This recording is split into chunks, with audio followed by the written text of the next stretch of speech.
बंदी छोड़ सतगुरु रामपाल जी परमेश्वर जी की जय हो।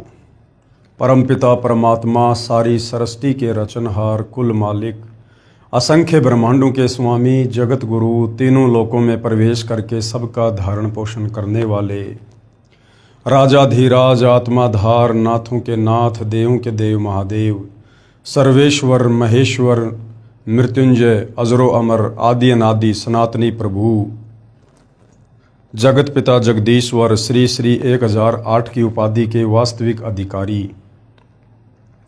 अकाल मूरत सौद स्वरूपी राम वासुदेव सर्वगतम ब्रह्म परम पूज्य प्रथम पूज्य परम संत परम पुरुष परम धनी परम दयालु सत्य कबीर हक्का कबीर अल्लाहु कबीर अल्लाहु अकबर बाखबर अल्लाह ताला जगत के तारणहार जगत के मुक्तिदाता जगत के जगन्नाथ हारे के सहारे हिंदुओं के राम मुसलमानों के अल्लाह सिखों के वाहिगुरु ईसाइयों के मसीह दया के सागर दया निधि करुणा के सागर करुणा निधि स्वयंभू परिभू संकट मोचन कष्ट हरण मंगल करण दुख भंजन अविगत कबीर निर्विकार निर्विषम परमात्मा अलय अलेख सतगुरु आदि अनादि सतगुरु असली मर्यादा पुरुषोत्तम असली राम असली कृष्ण असली घनश्याम असली मुरारी राजाओं के राजा महाराजाओं के महाराजा शहनशाहों के शहनशाह सम्राटों के सम्राट भगवानों के भगवान अल्लाहों के अल्लाह प्रभुओं के प्रभु मसीहाओं के मसीह सच्चे वाहिगुरु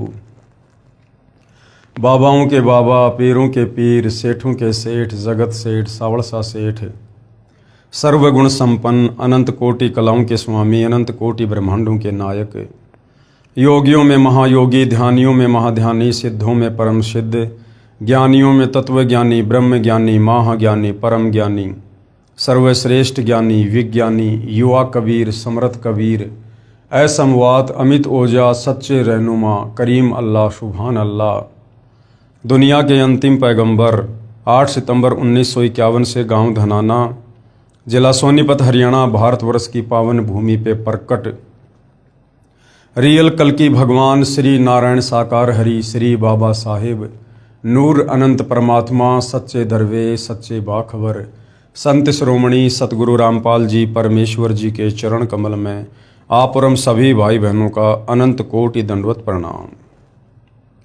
सत्साई भाई और बहनों, बहुत बड़ी दया बहुत बड़ी मेहर पूज्य गुरुदेव भगवान की परमेश्वर रामपाल जी की, जिनके शुभ आशीर्वाद से विशेष आशीर्वाद से उन्हीं के सत्संगों का संग्रह पवित्र आध्यात्मिक पुस्तक ज्ञान गंगा के ऊपर वीडियो बनाने की श्रृंखला जारी है। इसी श्रृंखला में आज हमारा ये 36वें नंबर का वीडियो है और इस पवित्र पुस्तक ज्ञान गंगा के ऊपर बन रहे प्रत्येक वीडियो से हमें शास्त्र अनुकूल साधना के विषय में सत आध्यात्मिक मार्ग के विषय में वो तमाम गहन गूढ़ जानकारियाँ प्राप्त हो रही हैं, जो जानकारियाँ सदियों से एकमात्र संस्कृत भाषा के विद्वान होने के कारण और तत्व ज्ञान का ज्ञान ना होने के कारण हमारे नादान धर्म गुरु भी इन शास्त्रों का सार निकाल कर भगत समाज को नहीं दे पाए। ये पवित्र पुस्तक ज्ञान गंगा सर्व धर्मों के सर्व पवित्र धर्मशास्त्रों के ज्ञान से प्रमाणित है और इस पवित्र पुस्तक ज्ञान गंगा को पढ़कर या सतगुरु रामपाल जी के यूट्यूब पर सत्संग सुनकर ही आप जी अध्यात्म के विषय में जान सकते हैं और अपनी आत्मा का कल्याण करवा सकते हैं। अन्यथा भाई और बहनों, ये मनुष्य जन्म परमपिता परमेश्वर जी ने हमें बड़ी दया करके बड़ी रजा करके 84 लाख योनियों से बाहर निकाल कर आप और हमें दिया है और ये मनुष्य जन्म केवल परमेश्वर प्राप्ति के लिए अपनी आत्मा का कल्याण करवाने के लिए ही मिलता है। बाकी कार्य तो पैदा होना खाना पीना बच्चे पैदा करना उनके लालन पालन में सारा दिन भटकते रहना कमाते रहना अंत में मर जाना, ये तो पशु और पक्षी भी करते हैं। फिर भला मनुष्य जन्म प्राप्त करने का क्या औचित्य रह गया यदि हम भी वही सारी क्रिया करते करते मर गए जो पशु और पक्षी करते हैं। तो तत्वदर्शी संत आकर हमें इस मनुष्य जन्म की कीमत समझाता है और जो कार्य इस मनुष्य जन्म से शुरू करना होता है हमसे वो कार्य भक्ति वाला शुरू करवाता है। तो आज भाई और बहनों, पूरे विश्व के मानव समाज का ये परम सौभाग्य है कि वह तत्वदर्शी संत जो गीता अध्याय 4 श्लोक नंबर 34 में जिनका जिक्र है, गीता ज्ञानदाता कहता है कि अर्जुन, उस तत्वदर्शी संत के बिना तू कभी भी अपनी आत्मा का कल्याण नहीं करवा सकता। तू कभी भी जन्म मरण से दूर होकर परम शांति को प्राप्त नहीं हो सकता। तू कभी भी लक 84 योनियों के चक्कर से बाहर निकलकर उस परम धाम शाश्वत स्थानम सतलोक को प्राप्त नहीं कर सकता। तो आज वह तत्वदर्शी संत सतगुरु रामपाल जी के नाम से धरती पर प्रकट हैं। अतिशीघ्र आप सतगुरु रामपाल जी के प्रवचन सुनकर इस ज्ञान को समझकर आत्मसात करके और उनसे नाम दीक्षा लेकर मर्यादा में रहकर भक्ति करके अपनी आत्मा का कल्याण करवाइए। तो भाइयों और बहनों, सृष्टि रचना जो कि मुख्य विषय है, सृष्टि रचना को समझे बिना, सृष्टि रचना को कई कई बार पढ़े बिना, सुने बिना हम अध्यात्म को भी नहीं समझ पाएंगे। तो सृष्टि रचना के ऊपर इस पवित्र पुस्तक ज्ञान गंगा के ऊपर जो वीडियो बन रहे हैं, उनमें 6-7 वीडियो सृष्टि रचना के ऊपर ही बने हैं। यदि आप जी पहली बार वीडियो देख रहे हैं तो आपसे प्रार्थना है, इस पवित्र ज्ञान गंगा पुस्तक के ऊपर बन रहे प्रत्येक वीडियो को शुरुआत से अवश्य देखिए। यदि वास्तव में आप परमात्मा चाहते हैं और शास्त्र अनुकूल साधना करके अपनी आत्मा का कल्याण करवाना चाहते हैं।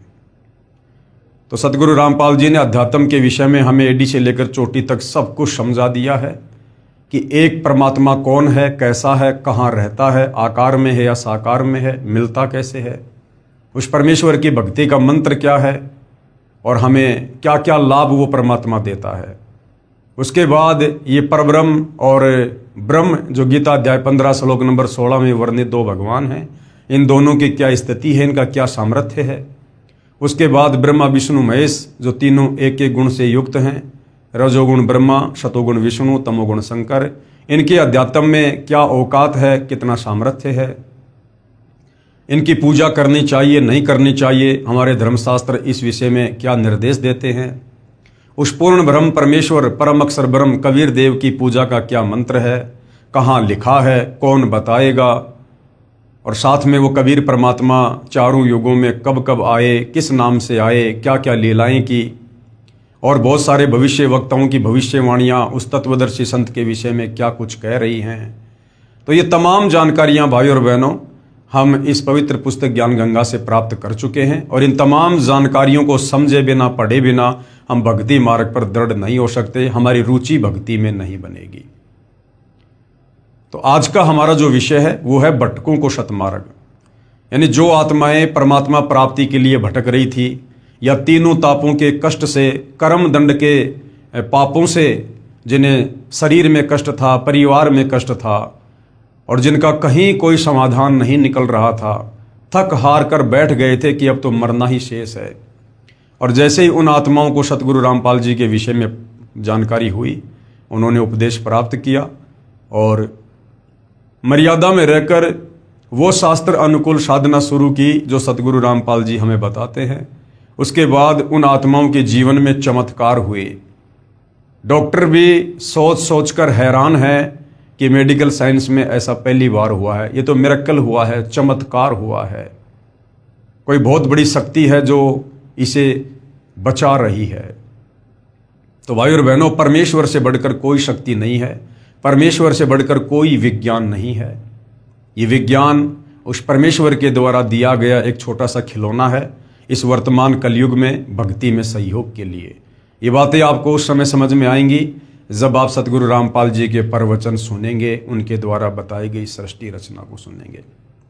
तो सतगुरु रामपाल जी से उपदेश लेने से पूर्व जिन लोगों की हालत मरणासन वाली थी, जो घर परिवार उजड़े पड़े थे, बर्बादी की कगार पे थे, और जैसे सतगुरु रामपाल जी से नाम उपदेश लिया, शास्त्र अनुकूल साधना शुरू की, उसके बाद वो आत्माएं स्वयं अपने मुख कमल से अपनी आत्म कथा बताते बताते नहीं थक रही हैं।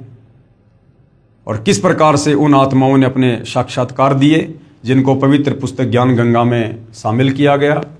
पहले हम 2-4 भक्तों की आत्म कथा को पढ़ चुके हैं, सुन चुके हैं। आज हमारा विषय है गुर्दे ठीक करना व शैतान को इंसान बनाना। मैं भगत जगदीश पुत्र श्री प्रभुराम, गांव पंजाब खोड़, Delhi 81, DTC Delhi transport company में मैकेनिक हूं। मुझे शराब ने राक्षस व्यक्ति का इंसान बना दिया था। शराब राक्षस बना देती है, राक्षस। सतगुरु रामपाल जी की भक्ति मर्यादाओं में एक मर्यादा ये है, ये प्रथम मर्यादा है कि यदि सतगुरु रामपाल जी से उपदेश प्राप्त करना है तो आपने हर प्रकार के नशे से दूरी बनानी पड़ेगी। शराब, भांग, तंबाकू, बियर, अफीम, सुल्फा, गांजा, बीड़ी, सिगरेट, हुलास, सूंघना, जितने भी प्रकार के नशे हैं, हर प्रकार के नशे से दूरी बनानी होगी और आपने नशा करने वालों को सहयोग भी नहीं करना है, अन्यथा नाम खंडित हो जाता है। और परमेश्वर जी की वाणी है कि सुरा पान मद मांसाहारी गमन करे भोगे पर नारी 70 जन्म कटत है सीसम साक्षी साहिब है जगदीशम। और शराब पीने वाले को शरीर में जो रोग होते हैं, जो कष्ट होते हैं, जो बीमारियां होती हैं, वो तो हम सबको पता है। लीवर है, यकृत है, हमारे गुर्दे हैं, फेफड़े हैं। आध्यात्मिक दृष्टि से गुरुदेव भगवान ने बताया कि शराब पीवे कड़वा पानी 70 जन्म कुत्ते के जानी। जो व्यक्ति शराब पीता है उसके लगातार 70 जन्म कुत्ते के होते हैं और कुत्ता बनकर वो इंसान कैसी अपनी दुर्गति करवाता है हम सब वाकिफ हैं। तो किसी भी प्रकार का नशा सतगुरु रामपाल जी के पंथ में वर्जित है। मुझे शराब ने राक्षस वर्ती का इंसान बना दिया। शराब पीना, मुर्गे खाना, सिगरेट पीना, हुक्का पीना। मैं नौकरी से शाम को लगभग 7 या 8 बजे आता था। कई बार घर आने में शराब ज़्यादा पीने पर 9 या 10 भी बज जाया करते थे। शराब में पागल हुए, एक बार इधर एक बार उधर लड़खड़ाते हुए पैरों से घर में घुसता था। आते ही पत्नी व बच्चों को पीटना शुरू कर देता था, क्योंकि शराब इंसान को राक्षस बना देती है। परमेश्वर कहते हैं मांस खाए वो ढेड सब, ढेड यानी नीच व्यक्ति, मांस खाए वो ढेड सब और शराब पीवे सो नीच, कुल की दुर्मति पर हरे भाई राम कहे सो ऊंच। हर रोज घर में कहर होता था। जिन बच्चों को प्यार के साथ अपनी छाती से लगाना चाहिए था, वे मासूम बच्चे मुझको देखकर चारपाई के नीचे घुस जाते थे। बच्चे अपने पिताजी के घर आने की राह देखते हैं कि पापा जी आएंगे, हमारे लिए खाने की चीजें लाएंगे, परंतु मैं खाने की चीजों की बजाय शराब में पागल हुए लाल आंखों से उनको मारने लग जाता था। अब बताओ भाई और बहनों, राक्षस में और एक शराब पीने वाले इंसान में फिर भला क्या अंतर रह गया। दूसरी तरफ मेरी धर्मपत्नी सुमित्रा देवी भी अपने दुखी जीवन के साथ खतरनाक बीमारी से जूझती हुई श्वास पूरे कर रही थी। उसके दोनों गुर्दे खराब हो चुके थे। डॉक्टरों ने कह दिया था कि दवाई खाते रहो, लेकिन 6 महीने से ज़्यादा ये जीवित नहीं रह सकती। ऑल इंडिया मेडिकल और डॉक्टर राम मनोहर लोहिया हॉस्पिटल दिल्ली से भी ये रिपोर्ट मिली कि गुर्दे खराब हो चुके हैं और ये 6 महीने से ज़्यादा जीवित नहीं रह सकती, और साथ में दवाई भी अंत समय तक खाते रहना होगा। उन मासूम बच्चों का क्या हाल होगा जिनका पिता शराब पीता हो, माँ मृत्यु शैया पर हो, कोई वजन का कार्य नहीं कर सकती। तो उन बच्चों को जब ये पता चला कि तुम्हारी मम्मी भी 6 महीने से ज़्यादा जीवित नहीं रहेगी, तो उन बच्चों की आंखों से आंसू बहते रहते थे। एक तो पिताजी शराबी और दूसरी तरफ हमारी माताजी जानलेवा बीमारी से पीड़ित है। हमारा क्या होगा। 3 लड़के तथा 1 लड़की अपनी माताजी के पास गिरकर रोने लगे तथा कहा कि हे भगवान, हम सबको भी हमारी माताजी के साथ ही अपने पास बुला लेना, यहाँ किसके सहारे जिएंगे। ऐसी दुर्गति भाई और बहनों इस काल में आप और हमारी कर रखी है। एक छोटी सी हमारी गलती, छोटी सी गलती, एक जीव के ऊपर हमने आस्था लगा ली। जीव के ऊपर अपने परमपिता परमेश्वर कबीर साहिब से आस्था हटाकर और बार बार आकाशवाणी करने के बावजूद भी हमने उनकी बातों पर ध्यान नहीं दिया और सतलोक में तप कर रहे इस काल के चारों तरफ मच्छर की तरह चक्कर काटने लगे। हम पतिव्रता पद से नीचे गिर गए। सतलोक में हमें कोई बीमारी नहीं थी, कोई कमी नहीं थी, कोई कमाना नहीं था, कोई दुख नहीं था। अखंड सुख थे, क्योंकि वो सुख सागर है। लेकिन हमने अपनी गलती के चलते, अपनी नादानी के चलते इस काल के ऊपर आसक्ति करके, और आज आप और हम सब यहां पर अपने अपने कर्म आधार से कहर भोग रहे हैं। कहर, ऐसी ऐसी दुर्गति ना जाने कितनी बार, असंख्यों बार, करोड़ों अरबों बार मनुष्य जन्म प्राप्त करके आप और हमारी हुई है। बाकी अन्य योनियों में हमारी किस प्रकार दुर्गति होती है ये सर्वविदित है। परमात्मा ने उन बच्चों की भी पुकार सुनी और हमारे भी शुभ कर्म उदय हुए कि हमारे पड़ोस में ही भगतमती निहाली देवी ने अपने गुरुदेव सतगुरु रामपाल जी महाराज की आज्ञा अनुसार 30, 31, 1 जनवरी 1997 को सतगुरु गरीबदास जी महाराज की अमृतमयी वाणी 3 दिन का अखंड पाठ अपने घर पर करवाया, जिसमें सतगुरु रामपाल जी महाराज ने 31 दिसंबर 1996 को रात्रि में 9 से 11 बजे तक सत्संग किया। अब देखना भाइयों और बहनों, परमेश्वर अंतर्यामी हैं, और जिस प्रकार इस कबीर भगवान ने 650 साल पहले जगह जगह जाकर सत्संग करके और अपनी आत्माओं को अपनी शरण में लिया।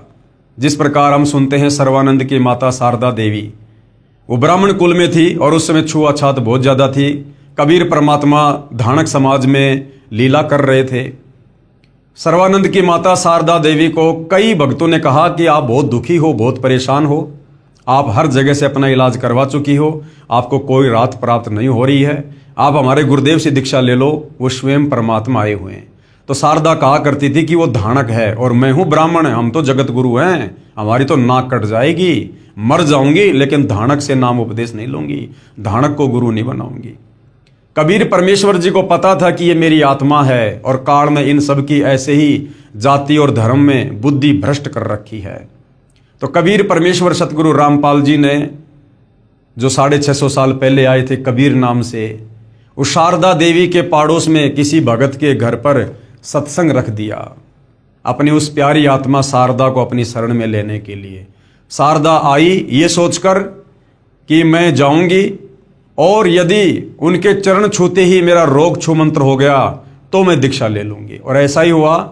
जैसे ही शारदा ने कबीर परमेश्वर जी के चरण स्पर्श किए, मालिक ने आशीर्वाद दिया, उसी समय उसकी वो रोग, वो पीड़ा, वो 3 ताप का कष्ट बिल्कुल छूमंत्र हो गया।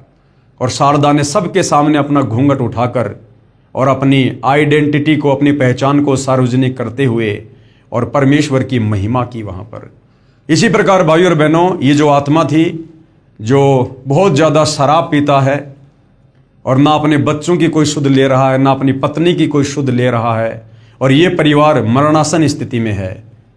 कबीर परमेश्वर सतगुरु रामपाल जी को पता था कि ये मेरे बच्चे हैं, ये वो मेरे भगत हैं जो काशी में 64 लाख थे जो मेरे से बिछड़े हुए हैं, और अब काल ने इन सब की दुर्गति कर रखी है। तो कबीर परमेश्वर ने इस शराबी आत्मा को अपनी शरण में लेना था। इसलिए जब वो ठीक का समय आया तो इसी के पाड़ोस में गुरुदेव सतगुरु रामपाल जी ने अपनी एक शिष्या निहाली देवी के घर पर 3 दिन का सत्संग रख दिया, पाठ रख दिया, और परमेश्वर ने उस आत्मा को प्रेरणा की।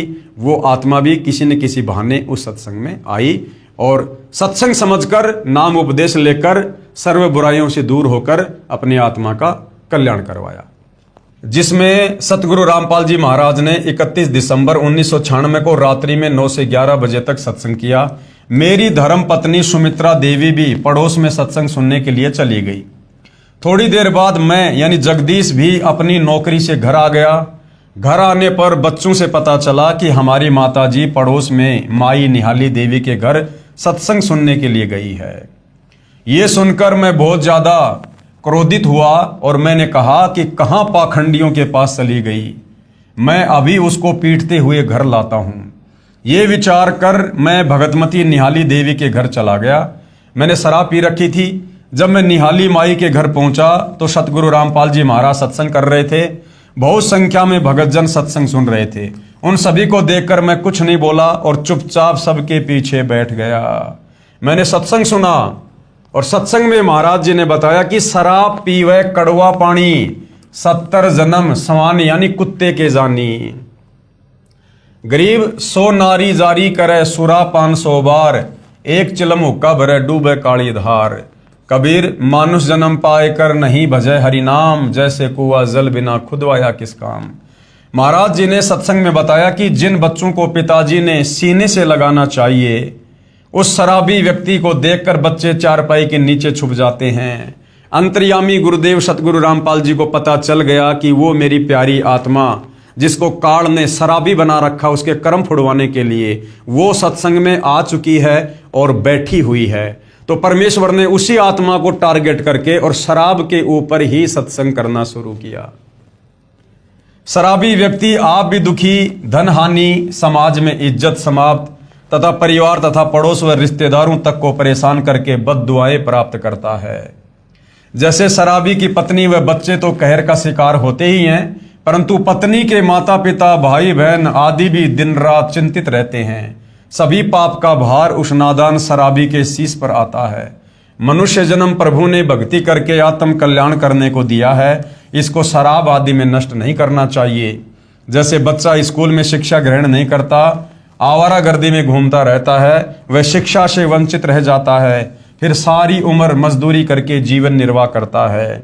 फिर उसे याद आता है कि यदि मैं आवारागर्दी ना करता तो आज अन्य सहपाठियों की तरह बड़ा अधिकारी होता, परंतु अब क्या बने, ये तो उस समय सोचना था। कबीर साहिब जी कहते हैं, अच्छे दिन पीछे गए गुरु से किया ना हेत, अब पछतावा क्या करे भाई चिड़िया चुग गई खेत। अच्छे दिन पीछे गए, यानी जब भक्ति करने का समय था उस समय तो आवारागर्दी में लगा रहा, शराब पीने में लगा रहा, बकवादों में लगा रहा। गुरु से किया ना हेत, सतगुरु धारण नहीं किया और सतगुरु के कई अनुसार मर्यादा में रहकर भक्ति नहीं करी। अब पछतावा क्या करे जब शरीर छूट गया, मनुष्य जन्म हाथ से निकल गया। जिस मनुष्य जन्म में भक्ति होती है, लक 84 योनि में चला गया, नरक में चला गया। जब चिड़िया चुग गई खेत, फिर क्या बनेगी भाई, फिर तो कष्ट ही कष्ट, दुख ही दुख है। इसी प्रकार यदि मनुष्य जन्म में जो प्राणी प्रभु भक्ति नहीं करता वह पशु पक्षियों की योनियों को प्राप्त होता है, और जो व्यक्ति शराब पीता है वह शराब के नशे में खाने की भरी थाली को लात मारता है। भक्ति ना करने से भिन्न भिन्न प्राणियों की योनियों में कष्ट उठाता है। कभी वह कुत्ते की योनि धारण करता है, कुत्ता सारी रात सर्दी में भी गली में रहता है, ऊपर से वर्षा तथा सर्दियों की रात्रि में महाकष्ट उठाता है। सुबह भूख सताती है, किसी घर की रसोई में घुसने की चेष्टा करता है, घर वाले डंडा या पत्थर मारते हैं, कुत्ता बहुत देर तक चिल्लाता रहता है। फिर दूसरे घर में घुसता है, वहां ना जाने रोटी मिलेगी या सोटी, यदि वहां भी डंडा नसीब में हुआ तो वह शराबी जो अब कुत्ता बना है गांव के बाहर जाता है, भूख से व्याकुल हुआ मनुष्यों का मल यानी टट्टी खाता है। यदि वह नादान प्राणी जब मनुष्य शरीर में था सत्संग में आता, अच्छे विचार सुनता, बुराई त्याग कर अपना कल्याण करवाता तथा बच्चों को अच्छी शिक्षा तथा प्रभु की दीक्षा प्रदान करवाता, सदा सुखी हो जाता। शराब का नशा कुछ समय रहता है, परमात्मा के नाम भजन से हुए सुख का आनंद सदा साथ रहता है। अब ये सारी बातें वो भाई वहां बैठा बैठा सुन रहा था जो शराब के नशे में था। और परमात्मा कहते हैं, एक चोट सिधारिया जिन गुरु मिलन दी प्यास। जो अच्छी आत्मा होती हैं, काल चाहे उनको कितनी बकवाद में क्यों ना लगा दे, जिस दिन उनको सतगुरु के सत्संगों की चोट लग जाती है वो सर्व बुराइयां एक झटके में त्याग देते हैं। उन्हीं को परमात्मा ने सूरवीर कहा है। गुरुदेव कहते हैं, ज्ञान का और घाम का चमका सा होता है। तो आगे फिर क्या हुआ, उपरोक्त सत्संग आदरणीय सतगुरु रामपाल जी महाराज का सुनकर मेरी शराब छू मंतर हो गई। यानी परम संत के वचन कान के माध्यम से और आत्मा को जगाते हैं। आत्मा को आंखों से आंसू बह चले, घर चला गया, नींद नहीं आई। 1 जनवरी 1997 को दोपहर 1:30 बजे अपनी पत्नी को साथ लेकर सतगुरु रामपाल जी महाराज के पास गया, उनसे आत्म कल्याण के लिए उपदेश प्राप्त किया। उसके बाद आज 2005 तक शराब, तमाकू तथा मांस छुआ भी नहीं। मेरी पत्नी ने भी सतगुरु रामपाल जी से उपदेश लिया। उस दिन के बाद वह बिल्कुल स्वस्थ है। डॉक्टरों के इलाज तथा बीमारी की एक्सरे आदि की रिपोर्ट आज भी हमारे घर पर रखी है, जन जन को दिखाते फिरते हैं। मेरी सर्व से प्रार्थना है कि आप भी प्रभु के चरणों में आओ। संत रूप में आए परमेश्वर के संदेश वाहक नहीं, स्वयं संत रूप में आए हुए कबीर परमात्मा सतगुरु रामपाल जी को पहचानो। मुफ्त में नाम उपदेश प्राप्त करके कृपया अपना कल्याण करवाएं। सत साहिब भगत जगदीश दास, ये पंजाब खोड़ से हैं। ये इनके मोबाइल नंबर हैं, यदि चालू हैं अगर किसी को शंका हो तो इनके आत्मकथा के विषय में आप इनसे बातें कर सकते हो। आगे और एक परिवार है जो इसी प्रकार से अन्य कष्टों से दुखी था, 3 ताप के कष्ट से परेशान था, ओपरी पराई ऊपरी शक्तियों से, भूत प्रेत से दुखी था, बर्बाद था। और किस प्रकार सतगुरु रामपाल जी की शरण में आने के बाद वो परिवार फिर आबाद हुआ। भूतों व रोगों के सताए परिवार को आबाद करना, भाई और बहनों, ये सत्य कथाएं हैं।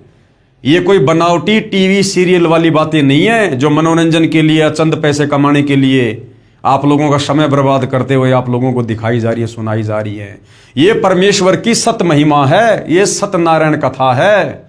जो लाभ परमेश्वर की भक्ति से जीव को होते हैं वो आत्माएं अपनी आत्म कथा का बखान कर रही हैं। आज तक हमें पता ही नहीं था कि भगवान कौन है, आज तक हमें भगवान की शरण प्राप्ति नहीं थी। हमारे नादान धर्म गुरु केवल संस्कृत भाषा के ज्ञाता थे, इनको तत्व ज्ञान नहीं था। और तत्व ज्ञान के अभाव में चाहे आप 5000 भाषाओं के ज्ञाता क्यों ना हो जाओ, अंत में गधे के गधे रहोगे, अंत में लक 84 में जाओगे। भगतमती अपलेश देवी पत्नी श्री राम मेहर पुत्र श्री मांगे राम, गांव मिर्च, तहसील चरखी दादरी, जिला भिवानी, हरियाणा। मैं अपलेश देवी अपने दुखी जीवन की एक झलक आपको बता रही हूं। मैं और मेरे बच्चे राहुल और ज्योति जो बीते समय के बुरे हालातों को याद करके सिहर यानी कांप जाते हैं, जिनका वर्णन करते समय कलेजा मुंह को आता है। 6 दिसंबर 1995 की रात्रि में बदमाशों ने मेरे पति को ड्यूटी के दौरान जान से मार दिया था, लेकिन इस पूर्ण परमात्मा कबीर साहब ने हमारा ध्यान रखा और मेरे पति को जीवन दान दिया, जो आज हमें परिवार सहित बंदी छोड़ सतगुरु रामपाल जी महाराज की दया से पूर्ण परमात्मा के चरणों में स्थान मिल गया है। क्योंकि यजुर्वेद में लिखा है कि परमात्मा अपने साधक की उम्र बढ़ा देता है। अगर वो मृत्यु को प्राप्त हो गया है तो परमात्मा धर्मराज के दरबार से उसके प्राण छुड़वाकर 100 साल की उम्र प्रदान करता है, जो इस परिवार में आपको देखने को मिल रहा है। हमारे परिवार में मेरे पति को साफ कपड़े पहनाते, जो कुछ देर बाद अंडरवियर के ऊपर के हिस्से पर जहां पर रबड़ या नाड़ा होता है वहां चारों ओर खून से कपड़े रंगीन हो जाते थे, यानी भयंकर बीमारी थी। तथा बच्चों को भी बलगम के साथ खून आता था और मैं भी 1 साल से हार्ट यानी दिल की बीमारी से बहुत परेशान हो चुकी थी, जिसके लिए वर्षों से दवाइयां खा रही थी। अब भाई और बहनों, एक परिवार में 4 सदस्य हैं और यदि चारों को सर्दी के समय में अगर जुकाम हो जाए, खांसी हो जाए, तो भाई और बहनों उस परिवार का भी हाल बेहाल हो जाता है। ना समय पर कोई अच्छी नींद ले पाता है क्योंकि एक दूसरे को खांस कर डिस्टर्ब करते रहते हैं, ना समय पर कोई खाना दाना बना पाता है उस खांसी जुकाम के कारण, और शरीर में कितनी पीड़ा, कितना असहज महसूस करता है 5-7 दिन तक। और जिस परिवार में ऐसी भयंकर परेशानी हो, भूत प्रेत की बाधा हो, शरीर में ऐसा भयंकर रोग हो, सोचिए उस परिवार की क्या हालत होगी। जिसके लिए वर्षों से दवाइयां खा रही थी। मेरे पतिदेव दिल्ली पुलिस में हैं, मेरे सारे शरीर पर फोड़े फुंसी हो जाते थे। घर में परेशानियों के कारण मेरे पति राम मेहर का दिमागी संतुलन भी बिगड़ गया। सरकारी नौकरी पुलिस की, उसके बावजूद भी घर में काल का तांडव, 1 मिनट का चैन नहीं, 1 मिनट का सुख नहीं। हमने इन परेशानियों के लिए सन 1995 से जुलाई 2000 तक 1 दर्जन से भी ज्यादा लंगड़े, लोभी व लालची गुरुओं के दरवाजे खटखटाए तथा भारतवर्ष में तीर्थ स्थानों पर जैसे यमुना, गंगा, हरिद्वार, ज्वालाजी, चामुंडा, चिंतापूर्णी, नगरकोट, बालाजी, मेहंदीपुर व गुड़गांव वाली माई तथा गोरख टीला राजस्थान वाले प्रत्येक स्थानों पर बच्चों सहित काफी बार चक्कर लगाते रहे, लेकिन हमें कोई राहत नहीं मिली। परमात्मा कहते हैं, माई मसाणी सेठ शीतला भैरव भूत हनुमंत। भाई परमात्मा उनसे दूर है जो इनको पूजनते। इन देवी देवताओं की पूजा के लिए, यहां तक कि ब्रह्मा विष्णु महेश की पूजा के लिए भी गीता जी मना कर रही है कि कोई लाभ नहीं होगा, जो तुम्हारे भाग्य में है वही मिलेगा, चाहे कितने चक्कर काट लेना। तो जिनको 3 ताप का कष्ट था, जिनके भाग्य में ये परेशानियां थी, जो परमात्मा के अलावा कोई और काट ही नहीं सकता था, भला ये तीर्थों पर जाने से, धामों पर जाने से, बालाजी जाने से, श्याम जी जाने से कैसे उन 3 ताप के कष्टों को कोई काट सकता था। जब स्वयं श्री रामचंद्र जी जो विष्णु अवतार थे त्रेता युग में उन्होंने धोखे से बाली को मारा, द्वापर में उन्होंने भी अपना प्रारब्ध भोगना पड़ा, अपना वो कर्म का दंड भोगना पड़ा। श्री कृष्ण रूप में बाली वाली आत्मा एक शिकारी बना बालिया और श्री कृष्ण जी के पैर में जहर लगा, तीर मारा, हाय हाय करके उनकी मृत्यु हुई। जब हमारे सुप्रीम भगवान, जिनको हम सुप्रीम माना करते थे ब्रह्मा विष्णु महेश को आज से पहले तत्व ज्ञान के अभाव में, जब वो भगवान भी अपना कर्म दंड नहीं काट पा रहे, तो उन भगवानों के अधीन ये छोटी मोटी शक्तियां, भैरव भूत हनुमान, इनकी भक्ति पूजा साधना करने से, इन तीर्थों पर जाने से भला हमारे कर्म कैसे कटेंगे। लेकिन भाई और बहनों, हमें ये सत्य देने वाला, ये शास्त्र अनुकूल मार्ग बताने वाला तत्वदर्शी संत नहीं मिला था, जिस कारण से हम भटक रहे थे। इस प्रकार हमारे परिवार की हालत यहां तक आ चुकी थी कि हम होली व दिवाली भी किसी मस्जिद में बैठकर बिताने लग गए थे। हम बड़े खुश नसीब हैं जो हमें सतगुरु रामपाल जी महाराज के द्वारा परम पूज्य कबीर परमेश्वर की शरण मिल गई, क्योंकि सतगुरु रामपाल जी स्वयं ही परम पूज्य कबीर परमेश्वर हैं।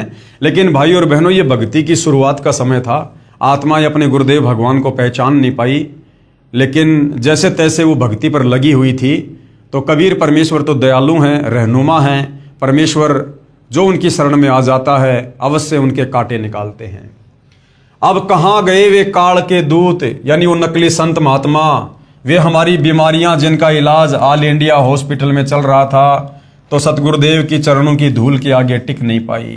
डॉक्टरों ने मना कर दिया था, दुनिया भर के झाड़े वाड़े लगा के जंत्र मंत्र करवा के शाणे सपाटों के पास परेशान हो गए, कहीं कोई समाधान नहीं, लाखों रुपया लुटवा दिया।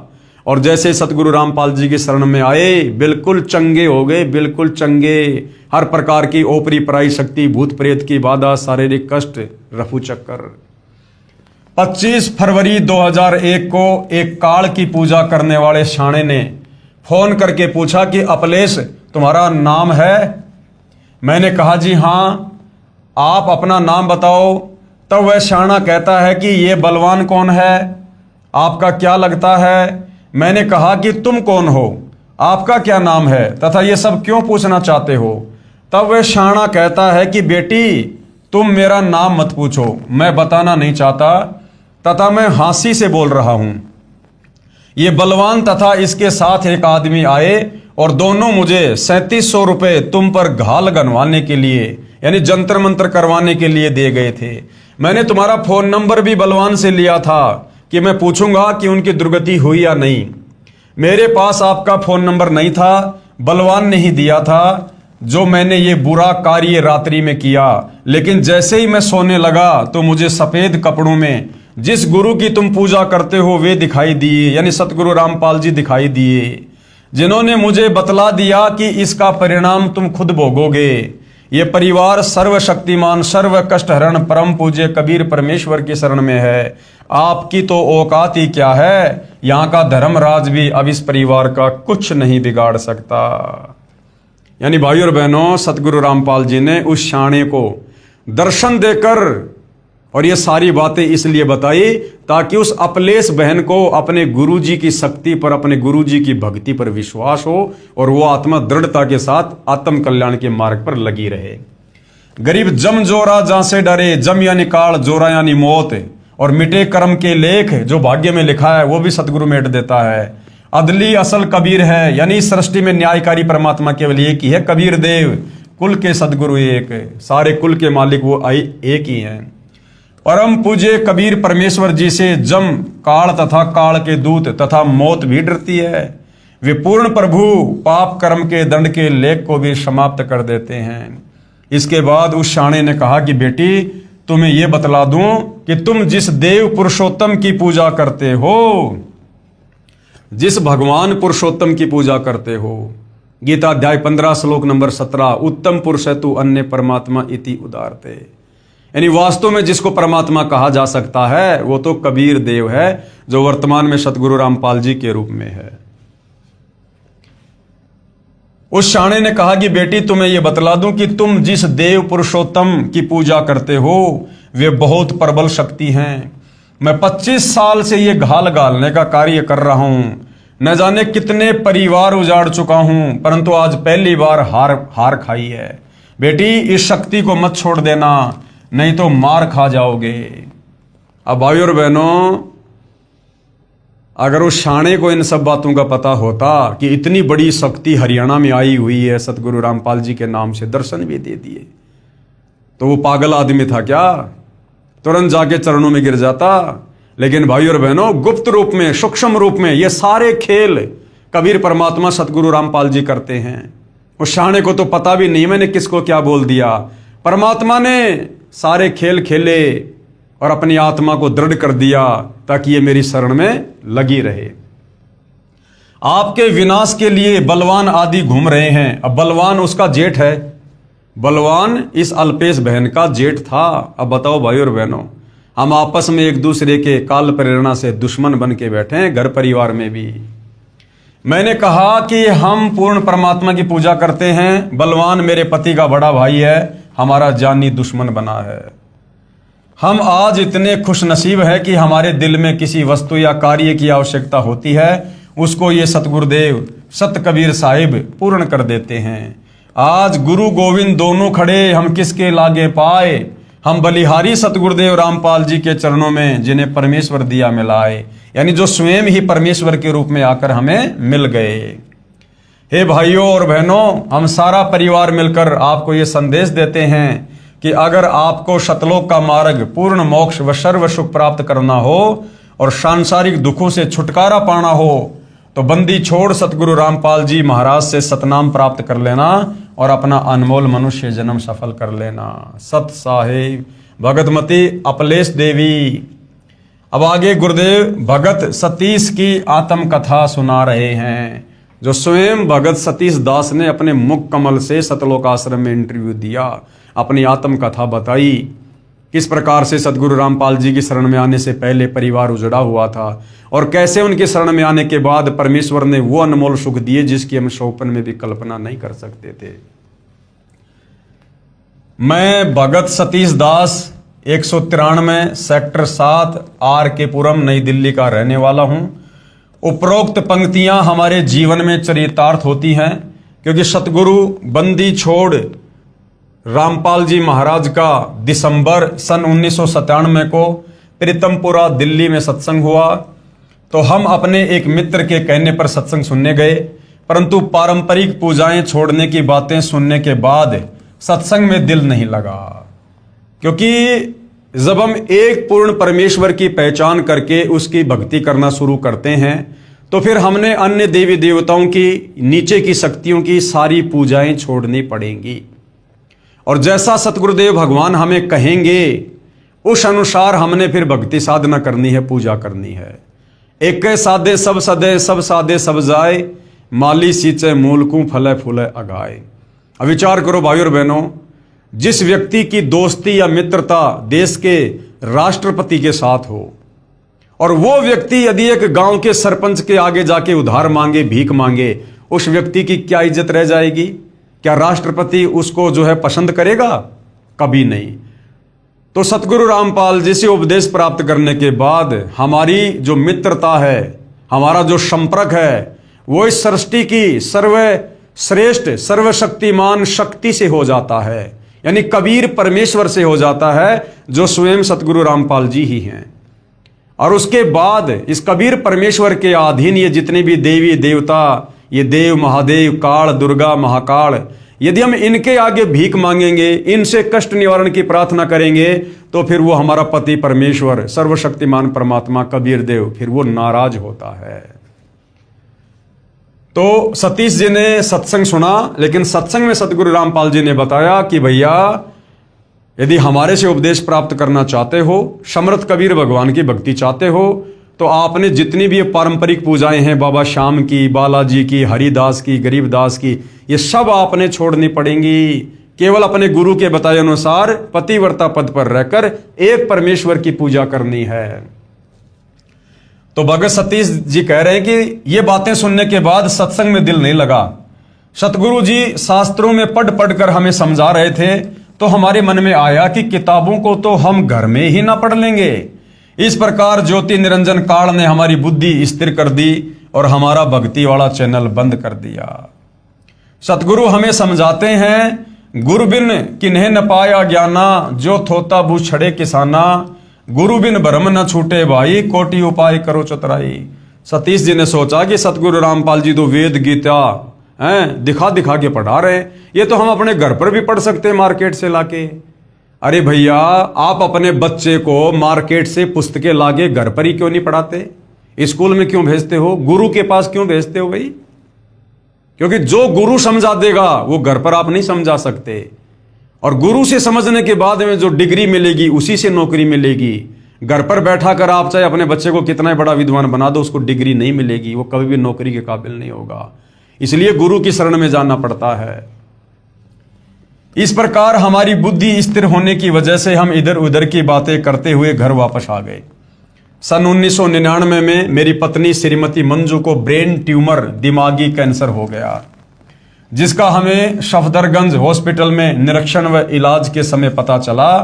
इसके बाद मैंने उसको पंत हॉस्पिटल तथा AIIMS नई दिल्ली और उसके बाद अपोलो हॉस्पिटल नई दिल्ली में भी डॉक्टर को दिखाया। सभी डॉक्टर ने तुरंत ऑपरेशन की सलाह देते हुए कहा कि ऑपरेशन के दौरान इसके एक हाथ में पैरालाइसिस यानी लकवा भी हो सकता है। अपोलो हॉस्पिटल के डॉक्टर ने तो रिपोर्ट देखने के बाद यहां तक कहा कि इसकी दोनों आंखें अभी तक ठीक कैसे हैं, और उसी समय आई स्पेशलिस्ट से टेस्ट करवाने के लिए कहा।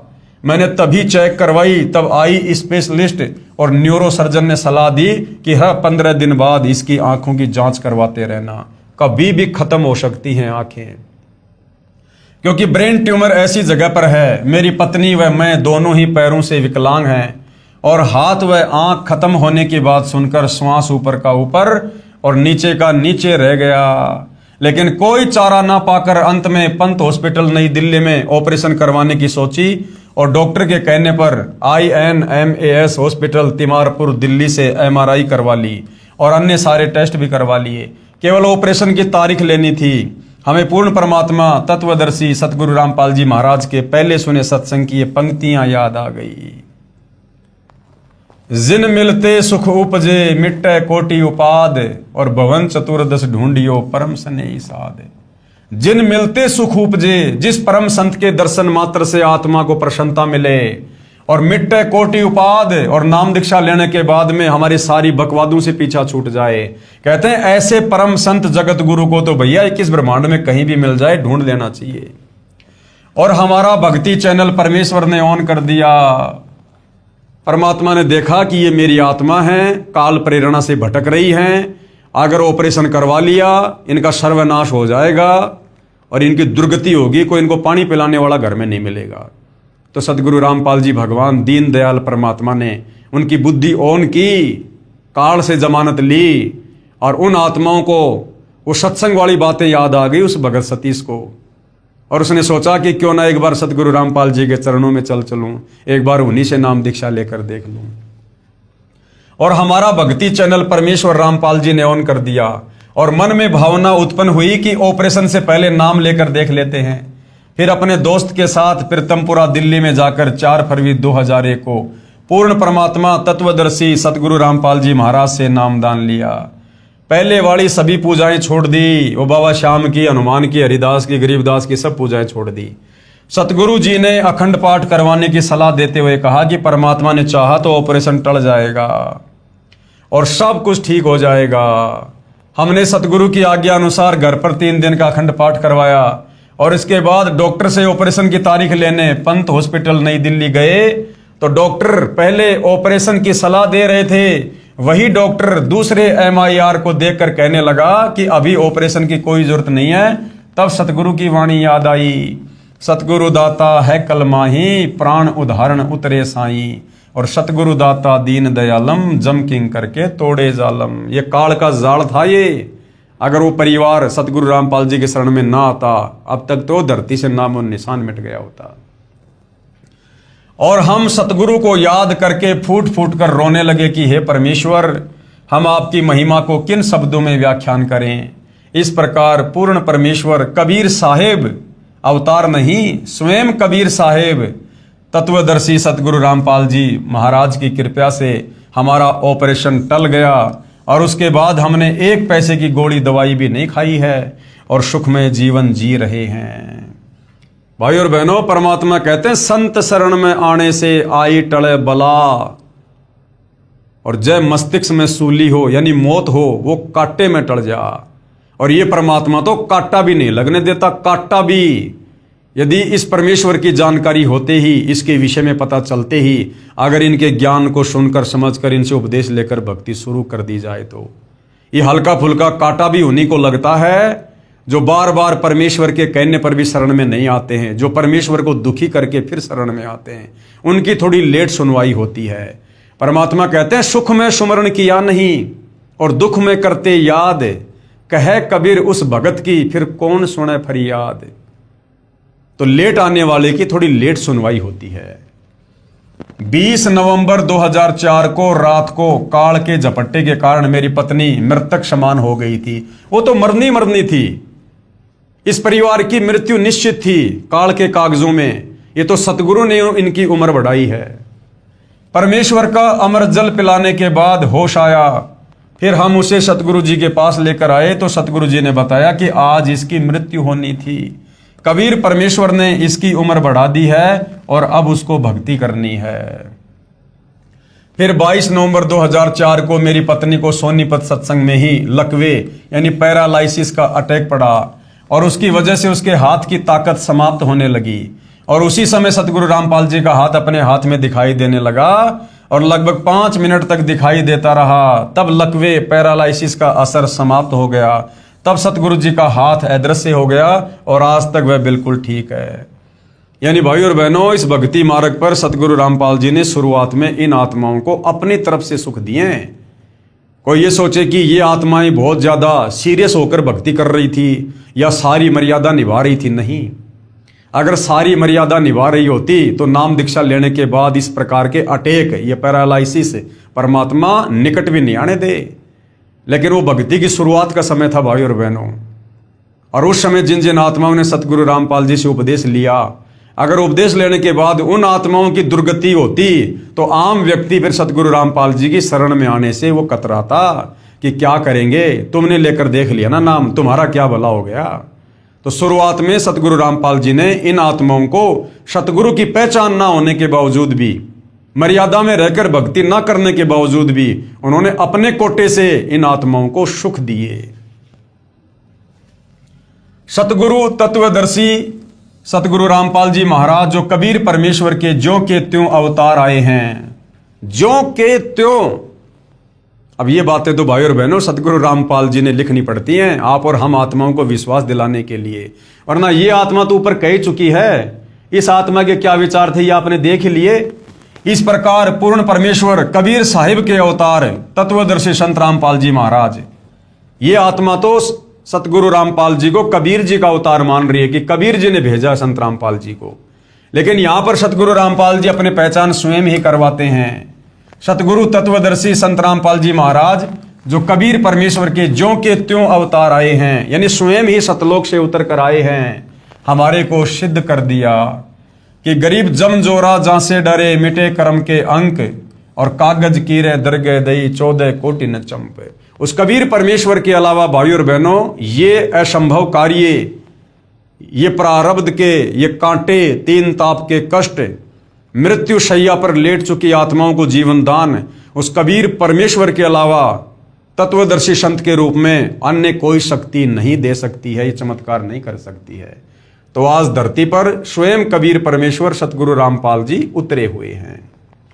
भगत सतीश मेहरा RLF 90-907/17 राजनगर 2 पालम कॉलोनी नई दिल्ली, ये इनके मोबाइल नंबर।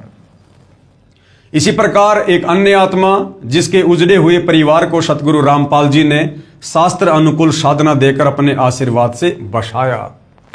शत भक्ति करने से कैंसर व किडनी रोग ठीक हुआ। मैं भगतमती जयश्री दासी, गांव सुलगांव, जिला खंडवा, तहसील पुनासा, मध्य प्रदेश की निवासी हूं। मेरी शादी के 8 साल बाद मेरी तबीयत खराब हो गई थी। मेरे पति ने मुझे गांव के आसपास के डॉक्टरों को दिखाया परंतु कोई फायदा नहीं हुआ। मेरी हालत और ज्यादा खराब होती गई। फिर मुझे इंदौर मेडिकेयर हॉस्पिटल में भर्ती कराया, जहां पर मैं 15 रोज तक भर्ती रही। मेरी एक जांच मुंबई में हुई जिसमें 25,000 रुपये खर्च हुए, जिसमें पता चला कि मेरी दोनों किडनियों में इन्फेक्शन है और आजीवन गोली खानी पड़ेगी। 6 साल तक मेरा इलाज डॉक्टर अनशद रियाज के पास चला, लेकिन कोई फायदा नहीं हुआ। उसके बाद हमने इंदौर में आईजी चौराहा स्थित अनूप नगर में doctor Naresh Pahwa MD medicine DM nephrology PGI Chandigarh kidney रोग एवं ट्रांसप्लांट विशेषज्ञ से इलाज करवाया। मेरे इलाज पर 5 लाख रुपए खर्च हो चुके थे और दवाई का 15,000 रुपये प्रति महीना खर्च आता था। उस समय मेरी उम्र मात्र 26 साल थी और संतान रूप में केवल एक बेटा था। लेकिन 1 साल तक इलाज करने के बाद डॉक्टर नरेश ने बोल दिया कि ये लड़की 10 साल से ज्यादा जीवित नहीं रहेगी। ये वचन मेरे परिवार पर वज्रपात से कम नहीं थे, क्योंकि जब अंतिम श्वास निर्धारित हो जाए तो जीवन का शेष समय मौत से भी कठिन हो जाता है। उस समय पूर्ण परमात्मा ने ज्योत से ज्योत जगाई। मेरी मौसी जी की बेटी रेखा को कैंसर की बीमारी थी। सन 2013 में उन्होंने सतगुरु रामपाल जी महाराज जी से नाम उपदेश लिया। शत भक्ति करने से उनका कैंसर रोग ठीक हो गया। उन्होंने ही मुझे नाम उपदेश लेने के लिए प्रेरित किया। मैंने 22 अप्रैल 2018 को नाम उपदेश लिया, जबकि 22 अप्रैल 2018 को सतगुरु रामपाल जी हिसार जेल नंबर 2 में बैठे हुए थे। लेकिन परम संत की शक्ति इस पृथ्वी के कण कण में है, कण कण में। मैंने 22 अप्रैल 2018 को नाम उपदेश लिया। पूर्ण विश्वास से सत भक्ति करने से 15 दिन के अंदर ही मेरी गोली दवाई बंद हो गई। सतगुरु रामपाल जी महाराज जी की दया से आज मैं बिल्कुल ठीक हूं। आज मैं पहले जैसे सारा काम कर लेती हूं।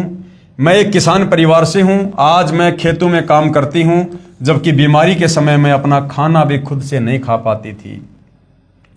अगर आप मेरा अनुभव पढ़कर कुछ पूछना चाहें तो मेरे फोन नंबर इतने हैं, आप फोन करके पूछ सकते हैं। और मेरी सारी बीमारी की रिपोर्ट मैंने संभाल कर रखी है। प्रमाण के लिए दिखावे व्हाट्सएप भी कर सकती हूं। अपने जगत के भाई बहनों से प्रार्थना है कि सतगुरु रामपाल जी महाराज से नाम दीक्षा लो और अपना और अपने परिवार का कल्याण करवाओ। मानव जन्म दुर्लभ है, ये मिले न बारंबार, क्योंकि 184 योनियां भोगने के बाद एक मनुष्य जन्म मिलता है। और तरवर से पत्ता टूट गिरे, जिस प्रकार पेड़ से कोई पत्ता टूट कर गिर जाए फिर बहुर न लगता डार, जिस प्रकार वो पत्ता वापस पेड़ पर नहीं लग सकता, इसी प्रकार 184 योनियां भोगने के बाद जो हमें ये अनमोल मनुष्य जन्म स्त्री या पुरुष का प्राप्त हुआ है, अगर बिना भक्ति के एक बार छूट गया ये दोबारा प्राप्त नहीं होगा। भगतमती जय श्री दासी, गांव सुलगांव, तहसील पुनासा, जिला खंडवा, मध्य प्रदेश, ये इनके मोबाइल नंबर हैं। अब आगे भाई और बहनों, भटके हुए भगत हनुमत दास को पुनः संभालना। भगत हनुमत दास सतगुरु रामपाल जी से उपदेश लेने के बाद भक्ति छोड़ चुका था, लोकलाज में आकर, दबाव में आकर या खुद की अज्ञानता के चलते, और उसके बाद भयंकर परेशानियों का सामना करना पड़ा। लेकिन पुनः सतगुरु रामपाल जी ने, दयालु परमेश्वर ने उसकी तमाम गलतियों को अनदेखा करते हुए उस आत्मा को एक बार पुनः मौका दिया, और उसके बाद किस प्रकार से उसका जीवन वापस पटरी पर आया। इस विषय में भाई और बहनों हम कल के वीडियो में चर्चा करेंगे, क्योंकि ये परमेश्वर की अमर कथा है, सत्यनारायण कथा है। हम इसको जल्दबाजी में नहीं समेट सकते। जितना हम सतगुरु रामपाल जी के द्वारा लिखित पुस्तकों को पढ़ेंगे, सुनेंगे, या उनके सत्संग सुनेंगे, उनके विषय में कोई चर्चा करेंगे, सुनेंगे, या उनकी महिमा सुनेंगे या करेंगे, हम ढेर सारे पुण्य के भागी बनते हैं। क्योंकि परमात्मा कहते हैं, सत्संग की आदि घड़ी तब के वर्ष 1000, तो भी बराबर है नहीं कहे कबीर विचार। सतगुरु रामपाल जी की चर्चा यदि उनके 2 भगत की आपस में मिलकर करते हैं, वो भी सत्संग है, और उससे इतना लाभ होगा जितना हम 4 युगों भक्ति करके अन्य देवी देवताओं की, काल महाकाल की, ब्रह्मा विष्णु महेश की, उससे भी हम इतना फायदा नहीं उठा सकते जितना कुछ क्षण में सतगुरु रामपाल जी की चर्चा करें, उनकी महिमा करके, उनके द्वारा दी गई भक्ति करके हम फायदा उठा सकते हैं। तो ये अमर कथा है, सत्यनारायण कथा है, अनंत युगों के बाद में हमें मिली है। हम धीरे धीरे धीरे धीरे इसका रसपान करेंगे, साथ में अपनी भक्ति भी करेंगे। तो आज के वीडियो में भाई और बहनों केवल इतना ही।